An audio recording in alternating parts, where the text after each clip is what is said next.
Vastu solution में आप सभी का हार्दिक स्वागत, अभिनंदन। आज जो वीडियो मैं आपके लिए लेकर आया हूं या जिस उद्देश्य से आपके सामने उपस्थित हुआ हूं, उसका हर व्यक्ति के साथ कहीं न कहीं किसी न किसी प्रकार का संबंध है।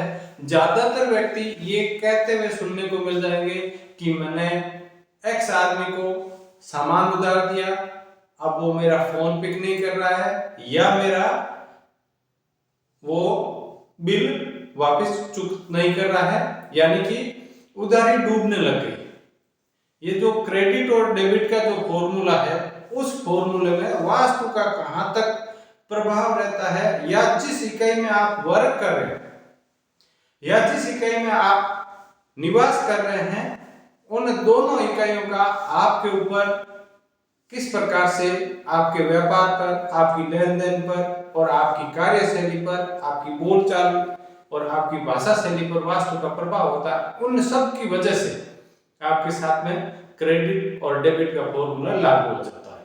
सामान जब देते हैं तब व्यक्ति का हाव भाव अलग होता है, उसके चेहरे की मुस्कान अलग होती है और उसकी बोली में अलग प्रकार का एक हाव भाव होता है।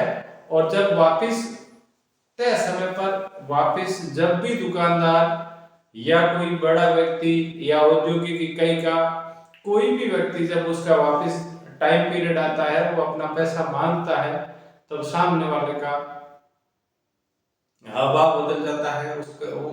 उसकी नियति में बहुत बार खोट आ जाती है। बहुत बार ऐसा होता है कि अगले के पास पैसे नहीं होते हैं, देने की नियत होते हुए भी वो चाह कर भी नहीं दे पाता है। बहुत बार ऐसा होता है कि पास में है और नहीं दे रहा है। ये सारी की सारी चीजें कहीं न कहीं घर के वास्तु के साथ कनेक्टेड है। जिस घर में आप रह रहे हैं या जिस इकाई में आप वर्क कर रहे हैं, आपका पैसा क्यों डूब रहा है, मैं ये चर्चा कर रहा हूँ। आपको क्यों नहीं दे रहा है, ये चर्चा नहीं की जा रही है। आपका पैसा क्यों नहीं आ रहा है। बहुत सारे व्यक्ति जब भी मिलते हैं तो कहते हैं कि सर मेरा पैसा फंसा हुआ है, सर मेरे साथ में ये हो रहा है, सर मेरे साथ में ये हो रहा है। सबसे मेजर प्रॉब्लम, सबसे ज्यादा व्यक्तियों की ये समस्या है। तो इसके लिए मैं आपको सबसे पहले तो वास्तु में 10 दिशाओं का और पंचतत्वों के बारे में बता देता हूँ, जो सामान्य जानकारी वास्तु की ABCD से भी पहले की जानकारी है। फिर भी आप लोग अगर कोई नए हैं तो आपको बता देता हूँ कि उत्तर दक्षिण पूर्व पश्चिम 4 दिशाएं, ईशान आग्नेय नैऋत्य और वायव्य 4 कोण, आकाश और पाताल, ये मिलकर के 10 दिशाएं होती हैं। इन 10 दिशाओं के आधार पर आप अपने भवन की संरचना करते हैं। आप अपने भवन या भूखंड जो भी होता है, इन 10 दिशाओं को आधार मान करके आप वहां निर्माण करते हैं। वक्त निर्माण व्यक्ति पंचतत्वों का अगर सही समायोजन कर लेता है तो बहुत कम तकलीफों का सामना उठाना पड़ता है। और अगर पंचतत्वों का सही समायोजन नहीं कर लिया, किसी भी तत्व का जो एनिमी तत्व है उसकी जगह अगर उसकी स्थापना कर दी, तो वहां पर दुख तकलीफें ही आएगी। कभी भी किसी भी प्रकार की कोई भी पंचतत्वों की वजह से व्यक्ति को सहायता नहीं होगी। वास्तु में वहां पर हमेशा नेगेटिव एनर्जी का वास होगा। जब नेगेटिव एनर्जी का वास होता है तो नाना प्रकार की तकलीफें व्यक्ति को झेलनी पड़ती है।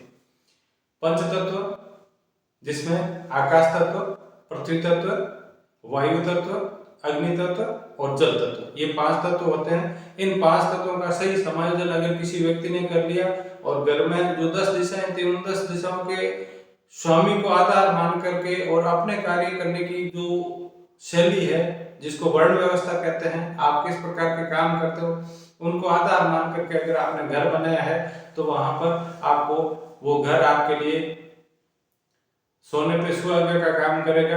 आपको चारों ओर विकास दिलाएगा, आपको आर्थिक, सामाजिक और प्राण प्रतिष्ठा, मान और सम्मान दिलाएगा। आपको निरोगी काया देगा, यानी कि आपके लिए सब तरफ से वो भवन बहुत ही शुभकारी होगा। लेकिन कोई भी अगर वास्तु दोष हो गया तो वहां पर आपको ट्रोल तो होना ही होना है। साथ में जो आपका आज का सब्जेक्ट है वो सब्जेक्ट है कि उधारी क्यों डूबती है, तो इस विषय पे आपको और गहराई से समझाना चाह रहा हूं। जब भी किसी इकाई का आग्नेय कोण दूषित होता है तो वहां पर ऐसी समस्याएं आने की संभावनाएं बनती है, और वो संभावनाएं उसके साथ कोई और कोण या ब्रह्म भाग या कोई मेन दिशा दूषित हो जाती है तो और ज्यादा प्रबल हो जाती है। आग्नेय कोण का मतलब पूर्व और दक्षिण के बीच का संधि स्थल। यहां पर अगर आपने गलती से भी जल का स्थान दे दिया, किसी भी प्रकार की वाटर एक्टिविटीज कर ली, तो ये कोण आपका दूषित माना जाएगा। अगर ये भूखंड में कटा हुआ है या बढ़ा हुआ है तो यहाँ पर ये दूषित माना जाएगा। और अगर यहाँ पर बिल्डिंग बन गई और बाकी सभी जगह बिल्डिंग खाली है तो भी ये दूषित माना जाएगा। बाकी पूरे भूखंड में बिल्डिंग बन गई और साउथ ईस्ट अगर खाली रहेगा तो भी दूषित माना जाएगा। भवन में अगर यहाँ पर से सीढ़ियां चढ़ गई तो ये दूषित है, टॉयलेट बन गया तो दूषित है, ऊंचाई ज्यादा हो गई तो दूषित है, और खड्डा हो गया तो भी दूषित है। तो बहुत सारे ऐसे दोष होते हैं, उसके लिए आपको किसी वास्तु एक्सपर्ट से सलाह लेनी पड़ेगी। मोटा मोटी तौर पे मैंने आपको समझा दिया कि इस प्रकार के दोष होते हैं। अगर इस प्रकार का कोई भी दोष है तो वहां पर रहने वाले व्यक्ति के सामान को किसी भी अगर व्यक्ति को देता है या उधार वो बेचता है तो उसका प्रॉपर वैल्यू उसको नहीं मिलेगी, ये वहां की वास्तु कहती है। दोस्तों, अगर आप चाहते हैं कि आपके साथ ऐसी समस्या ना हो तो आप अपने घर की वास्तु सुधारो। वास्तु वो साइंस है जहां पर परिणाम हाथों आते हैं। मेरी इसी बात को सुनना, वास्तु वो साइंस है जहां पर परिणाम हाथों आते हैं। करके देखें, परख के देखें, आपको बहुत ही अच्छा लगेगा। दोस्तों, अगर वीडियो अच्छा लगता है तो लाइक शेयर करें, लेकिन चैनल को सब्सक्राइब करना ना भूलिएगा, क्योंकि हर रोज आपके लिए एक नई जानकारी के साथ उपस्थित होगा। जय माता दी के रूप में कमेंट्स में अपनी उपस्थिति कराएं। माता रानी आपकी हर मनोकामना पूरी करेंगे। इसी मनोकामना के साथ कल फिर उपस्थित होता हूं। जय माता दी, धन्यवाद।